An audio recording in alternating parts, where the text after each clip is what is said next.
Hello again, everybody. This is Big Sean, Bigman Tactical here at SHOT Show 2025.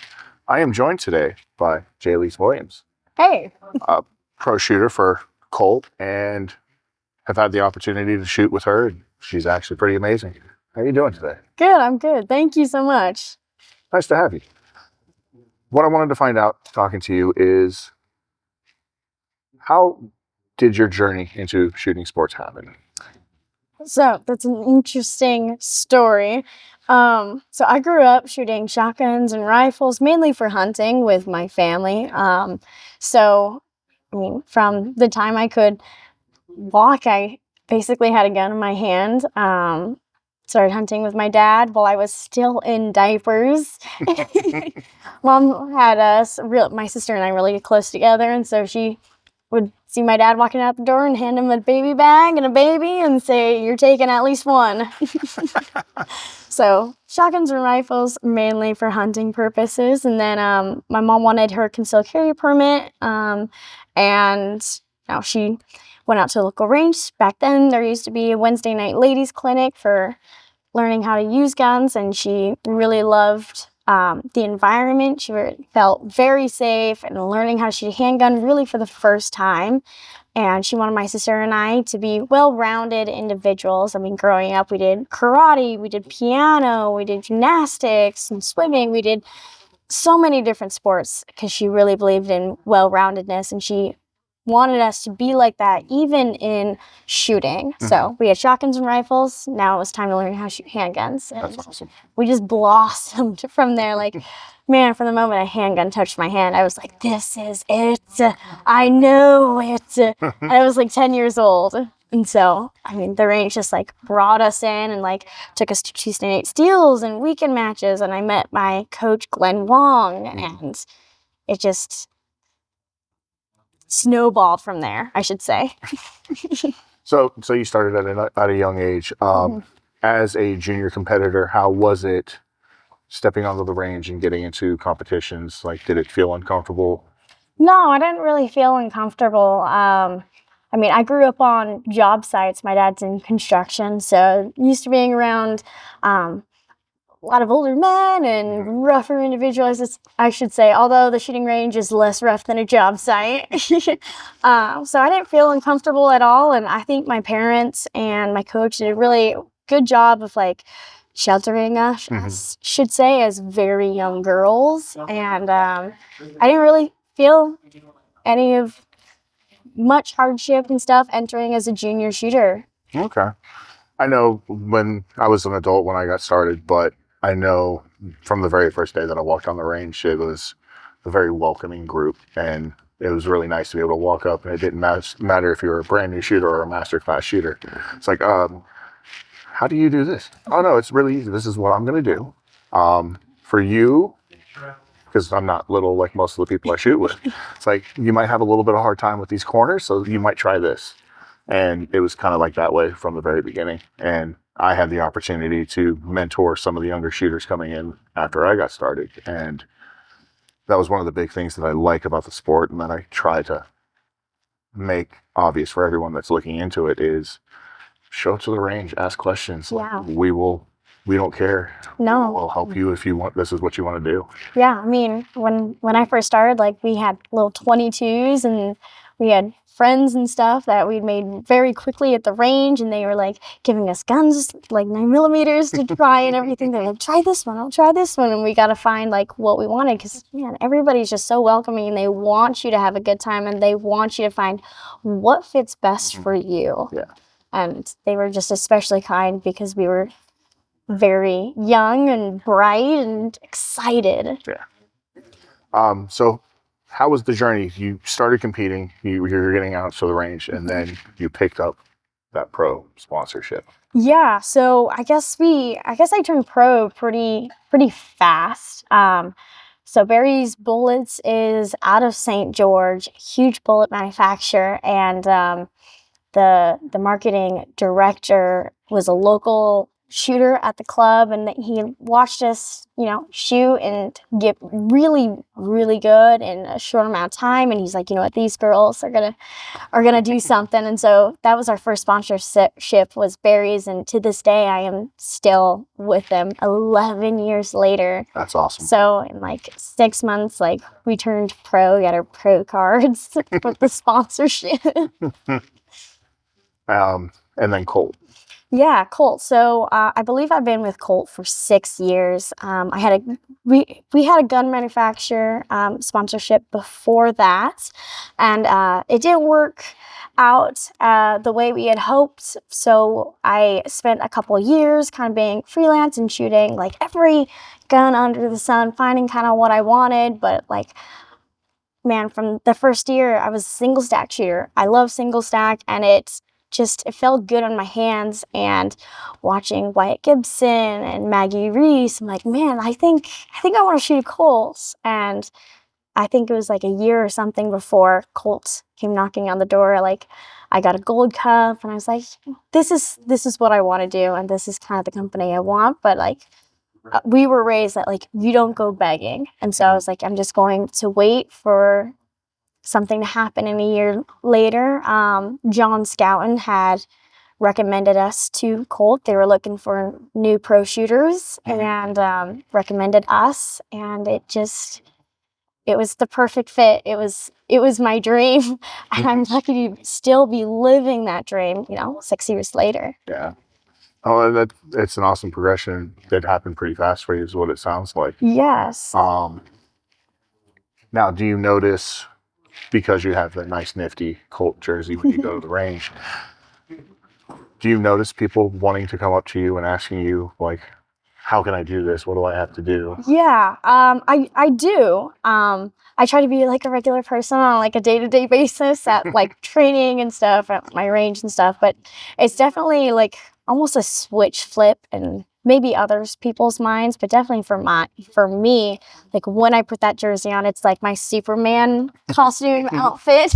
I feel really good in the Colt blue jersey, and it definitely shows. And yeah, I get a lot of people that come up to me, and like, they're very complimentary, and they ask lots of questions, which I love, because I get to talk about my passion, and I get to help them like see if this is their passion and bring more people in, and especially juniors, because I started as a junior, and I mean, we need more juniors because there's the next line in succession to the sport. I remember we were actually having that conversation last week. The last class we shot was, for a while there, the junior class was just packed, and we were getting a lot of kids in, and it was amazing. And then it seems like it's kind of slowing down a little bit more recently. Yeah. And it's actually sad, because some of those kids can really freaking shoot, and right. And it's just fun because you see the adults, and you get a little bit of the stress, and you can kind of see it in their face. But once the kids are out there shooting, it's just excitement. Right. And it kind of brings that passion back to the forefront, seeing that. Absolutely. Yeah. Like, when I first started shooting, like, there was so many kids shooting, and we had these huge junior camps that I would go and attend, and get to meet like other individuals, and like some of my closest friends, like Gianni Giordano. Justine and I met him at a junior camp. We met Christian Saylor at a junior camp. Like, we met these people, and like, and so many others. And now there's only a handful of us left from that generation, and it's hard to see, like, there's not nearly what the juniors were back then, like the amount and passion and stuff, because it's really, I'm trying to explain this correctly. It's really hard for juniors to stay in the sport after they're 18. Because you do a lot of like really great, like I noticed that, like, you do a lot of great things when you're young and break records and history and stuff. And then everybody's just waiting for that, number 18 to come along, and you leave because you can't. Mom and dad aren't helping. They can't travel with you, and you need to travel. But they have like their jobs, and you have to get a job and go to college and everything, and it's just really hard balance, and you can't afford it anymore because sponsors think you're going to leave. And I was very lucky that I got in with Colt before I was 18, and had long conversations with a lot of the executives. Like, yes, I do plan on going to college. I do have another job. Like, this is, but this is my passion. I just need a backup. Um, there's nothing wrong with having a backup. And I went to welding school. I spent a year in regular college and then spent a year in welding school, and they were very understanding. I didn't win a national title that year. I kept taking second.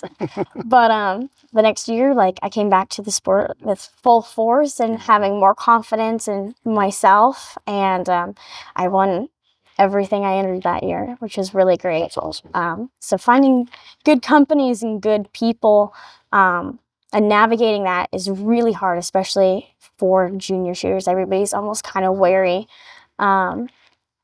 But I mean, we are the exception. My sister and I, and Gianni and Christian, we are the exception. Mm-hmm.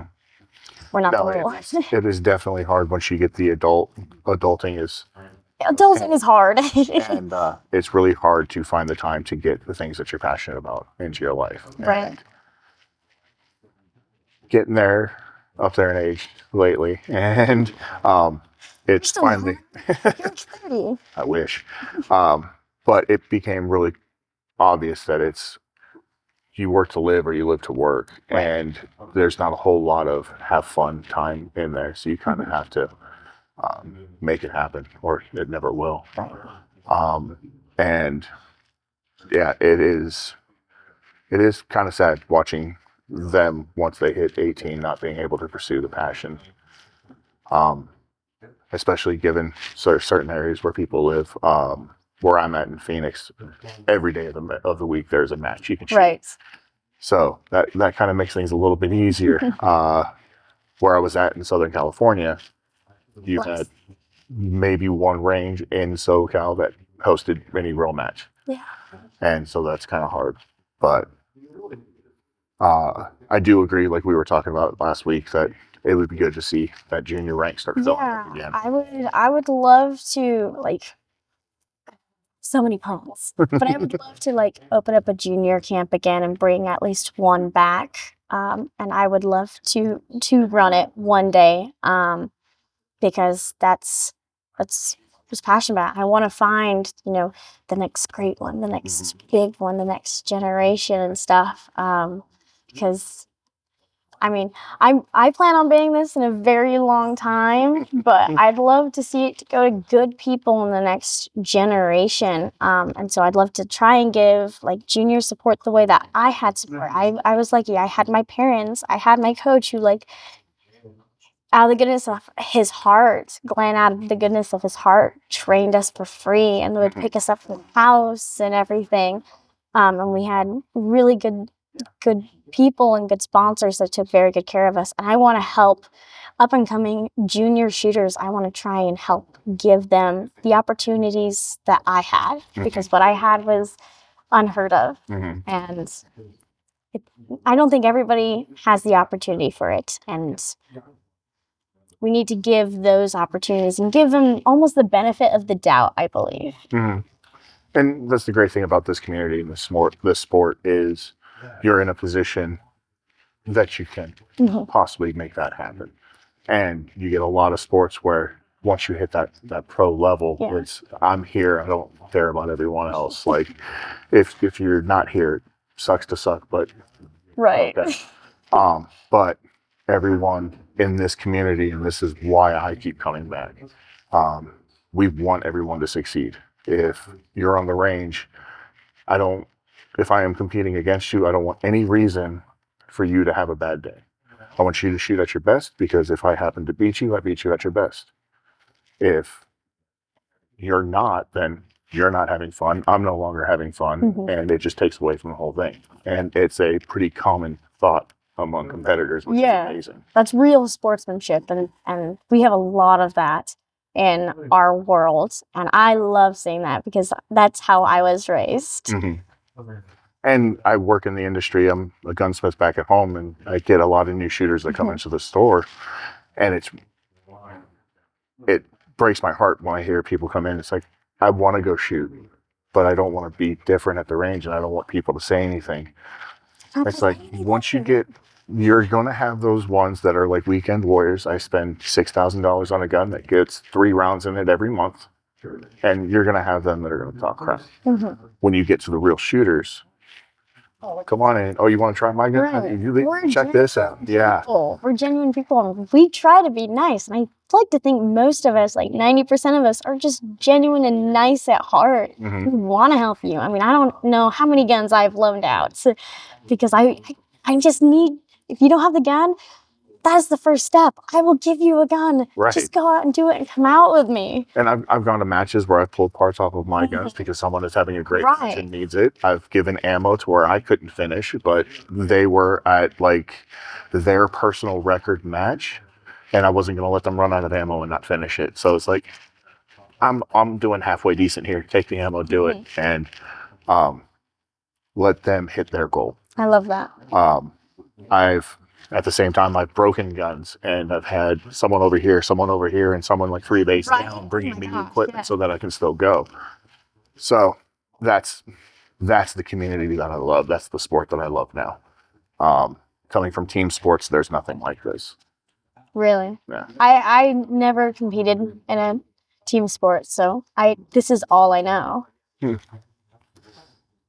not missing much. Okay. Team sports were great because you had someone to fall back on. It was how you all work together. And I mean, in a way, it's still kind of a team sport here. I mean, you shoot on a team. Yes. But your individual performance is all that matters.